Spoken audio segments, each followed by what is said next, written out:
ہیں کہ ڈاکٹر، حکیم، عاملین سے آپ علاج کرا کر تھک گئے ہیں، یا آپ خود مریض ہیں، یا آپ کے گھر میں کوئی ایسا مریض ہے جو بالکل چرپائی کے ساتھ لگ گیا ہے، چرپائی پہ لیٹ گیا ہے، نماز بھی چرپائی پہ پڑھ رہا ہے، وضو بھی چرپائی پہ کر رہا ہے،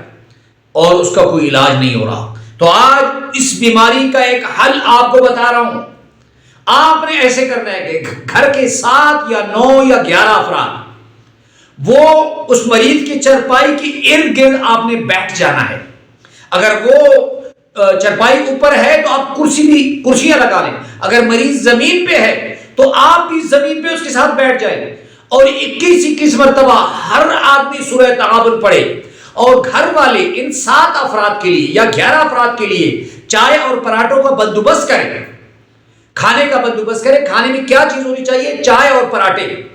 اور 21 مرتبہ وہ سورہ تغابن اس انداز سے پڑھے کہ مریض کے کان میں پڑھنے کی آواز جائے، اور یہ عمل زیادہ سے زیادہ 3 دن یا پھر 7 دن یا 9 دن یا 11 دن کا عمل ہے۔ انشاءاللہ العزیز بڑے سے بڑا مریض